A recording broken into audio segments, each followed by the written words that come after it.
So guys, nag-ano tayo, i-deliver natin yung order 5914. So sa unahan konti, The yung customer may requested apat na you leave the sasakyan. order at their door. They added the following instructions. Leave at my door.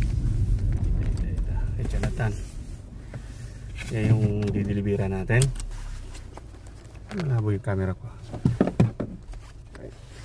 kasi iwan natin yan doon sa pinto nya yung order.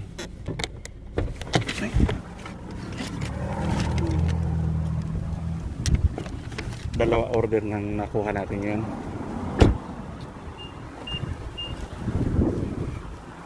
Ito sila, suki ko na to sa pagdi-deliver kasi naka-register sila sa name ko. Ayan. Kaya kung may order sila, ako makakuha.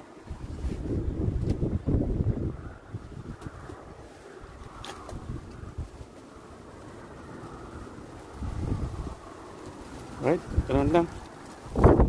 Picturean lang natin. Send natin. Makita niya na yun, lalabas niya siya sa bahay niya. Tapos ang susunod natin yung si ano, Aris.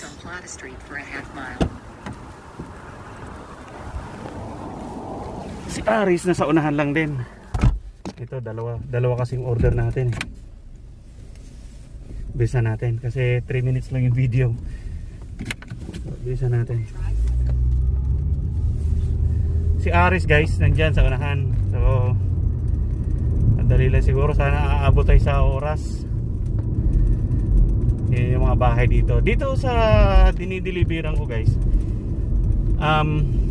walang obstruction, yung tinatawag na obstruction sa Pilipinas yan, no? Yung mga nakaparking sa tabindaan. Hindi siya magiging obstruction kasi may policy dito na kahit mag side to side kang magparking basta hindi mo inarangan yung ano, okay lang. Hindi siya gabal sa kalsada. Hindi naman malapad yung kalsada kasi one way lang. Pero talagang pinapaparkingan yung tabi ng kalsada.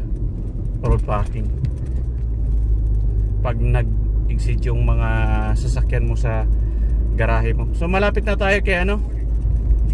Malapit na tayo kay Aris na bahay. So liko tayo dyan sa may unahan.